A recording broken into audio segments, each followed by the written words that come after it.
So October of 2022, I quit my part-time job of being a lifeguard. That job, I had worked there for about 5 years. And around that time was the same time I had made Explorers of DC. So I just come back from DC. I just started applying for jobs and I was having a tough time with it, as I've said multiple times before, looking for a job.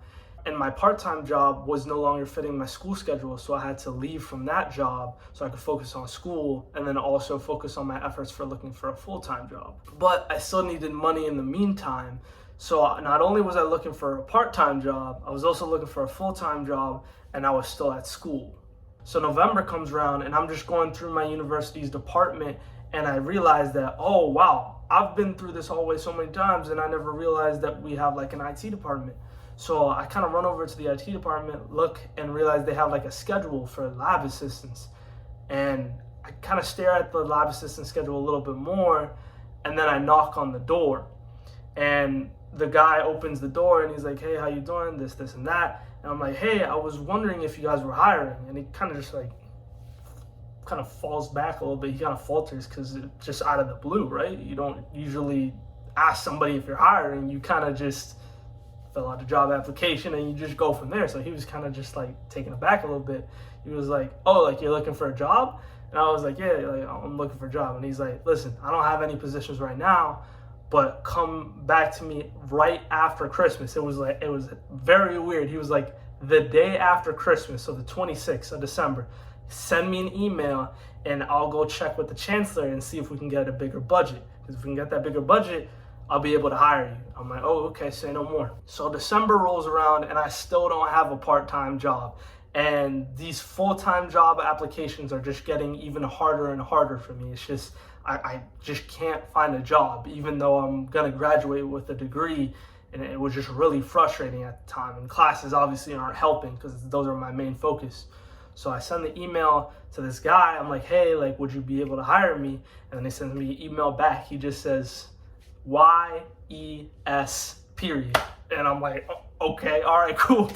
Like, when do I start? So he sends me all this paperwork, this, and that. And he says, okay, when you come back to school in the spring, just come meet me at this room and I'll get you all situated. So I come in basically for training day and I still don't really know what to expect, you know? So as I stated before, I was looking for certain hours because I needed to spend all my time on school and then looking for a full-time job after I graduated because it was my senior year.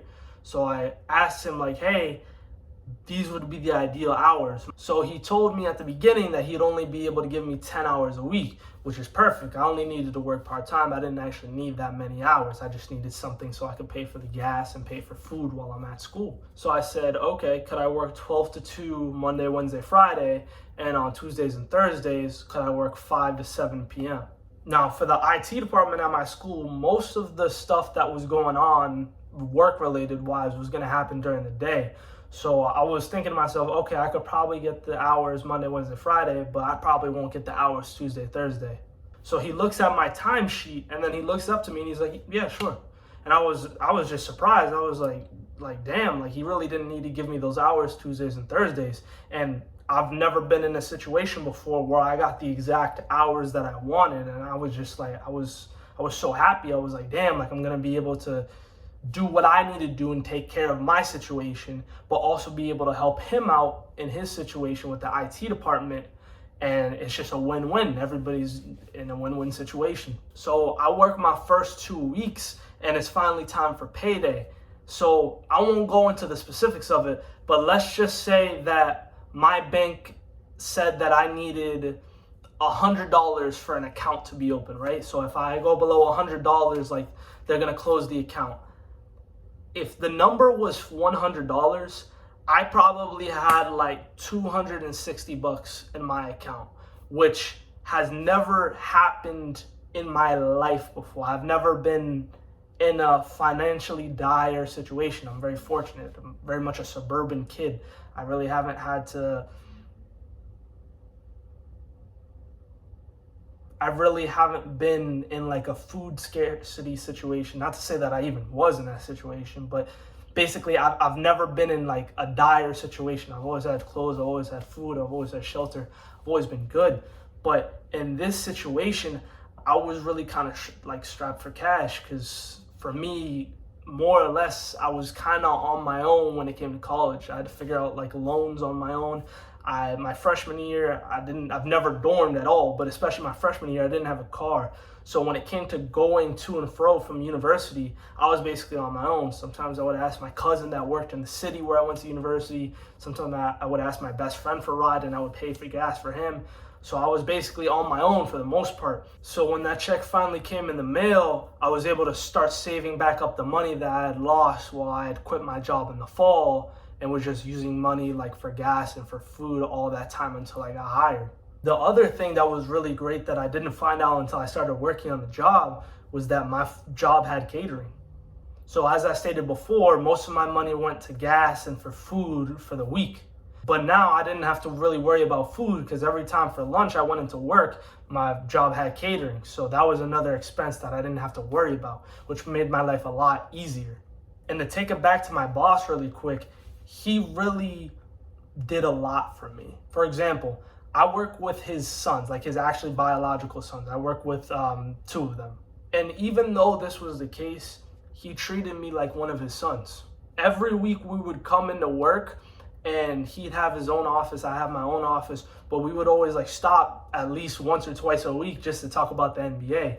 He'd talk about LeBron James, he'd talk about Victor Wembanyama, and how much he doesn't like him and thinks that he's overrated, this and that. And I'm like, oh, well, you need to give him time, like he might actually be nice.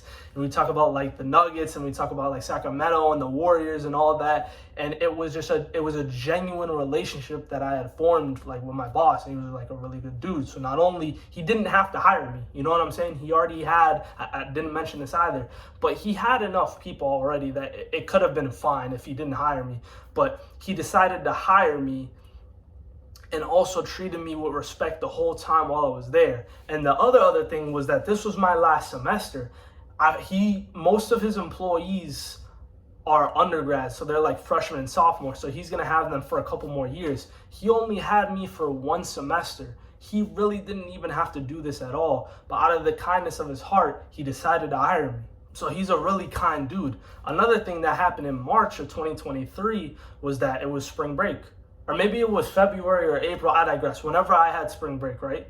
So I had actually decided to go to a WWE event. So I'll probably like throw the date over here in some of the footage. It was the night that I was watching John Cena come back to go fight Austin Theory, and it was a really good time. So I was in the city at the time while I was watching it, and I was sleeping on my friend's couch. And then I get a text from my boss during spring break. I think the event was on a Monday. And he asked me like, hey, do you want to come in this week during spring break? I'll pay you double. And mind you, this is after the WWE event. So it's like 11:30, like 12 a.m. at this point. And I'm just like, thankfully I was awake at the time. And I just texted back and be like, yeah, I'll be there, right? I'll be there. So from the city to my university, it's like pretty far. It's like a cool hour and a half drive, give or take with the traffic. But I'm like, first of all, this is my guy. I gotta come through for my guy. He needs me. He did me all these favors. Like, I got him. And then the other thing is, too, I'm getting paid double, so why not? So I originally took a train into the city, right? But I needed to get to work right on time, and I needed to leave the city like 2 hours early so I could go into work and just have enough time to get prepared. You know what I mean? So I call an Uber that was like $80. But again, in my mind, I'm like, okay, I'm getting paid double. It's not a big deal. So I call the Uber, and then I just call the Uber to go all the way over to my university. I called it at like 6 a.m. So I got like 6 hours of sleep after watching the WWE event.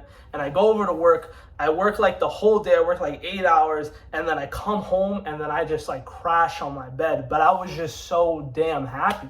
Not only was I getting paid, I was getting paid double, and I didn't really hate the work. Like, the work was fun. Like, as I said before, I really got along with my boss, and he really did me that favor. He had a couple of other options to call when it came to like giving people like the double pay for the spring break, but he decided to call me first, and I was eternally grateful for that. And there was even more kindness that he extended to me. Like there was another day that I had came from hanging out with my friends, and one of my friends bought me a Pocky box or like something like that. Like maybe he ate half of it. It doesn't matter. Basically, I got the Pocky box from him, and I just come into work and I'm eating these matcha flavored Pocky sticks, right? And I just mentioned to one of my coworkers, and I'm like, "Yo, these Pocky sticks are really good." And then my boss pops his head out from his office and he's like, "Oh, you like Pocky sticks?" And I'm like, "Yeah, like I love those." And then he just nods his head. He's like, "Oh, okay," and goes back to his office, right? Next week comes around and he's like, "Here, take my Costco's card, go buy a tin full of Pocky," right? The Pocky's cheaper at Costco's. Go buy like a bunch of boxes for you and feel free to put them in the fridge at work. And then on top of this, we also had like little cot beds in like some of the rooms that we have in our offices. And I could sleep on those cots whenever I wanted to. So sometimes I would come in like during the weekend when I wanted to just do my homework at university. And I would just sleep on the cots during the day. Obviously, wouldn't sleep in the building at night, but I would sleep on the cots during the day whenever I got tired, wake up, and then still keep working on my homework. And then I think I released spring cleaning in like March or April, whenever I release it, right? Around that time, not in a good mental state. I wasn't in a good mental state, right? Eventually, like I did get the job. If you haven't watched Explorers of Boston, like surprise, surprise, I got a job. But at that point, I still don't have a job. And mentally, like I'm really going through it. I'm really going through it. I'm not feeling too hot. I'm not feeling too great. And around April, I kind of like keep it a buck with myself, and I'm like, I probably am not gonna have a job when I graduate college. And I kind of mentioned this to my boss, and he's like, "What type of job do you want to do when you graduate college?" And I tell him what type of job I want to do. And he's like, "Okay, this is what we can do. I could finesse it so that you could still keep your job over the summer, and while you work over the summer, work on this project that's gonna have to do with the job that you wanna do after you graduate. After the summer ends, you're gonna be able to put that project on your resume. And on top of all of this, you're going to be able to interview, apply for jobs, whatever you need to do in order to secure that full-time job, you're gonna be able to do that on the job for the part-time job during the summer." Which again, he didn't need to do that for me. But out of the kindness of his heart, he did that. And as I stated before, I now have a full-time job. I'm still working at the part-time job while I move all my stuff like out of my house and kind of transition to moving to this new state to start working at my full-time job. But I'm still here. I'm actually in the office where I'm kind of in the back room right now of the office of the part-time job where my boss hired me. And the reason I'm telling this story is because this is the first time in my life that I could accurately say that I feel grateful. A lot of times in my life, I've been always told by my parents, like, "Oh, Alex, like you should be grateful, like for the situation you're in and all the stuff that you have, because like people would kill to be in the situation that you're in." But until you feel like in a dire situation, I feel like it's very hard to feel grateful, which should go to show you how good of a childhood I had. But I was always confused when my parents told me to be grateful. So I wanted to make this video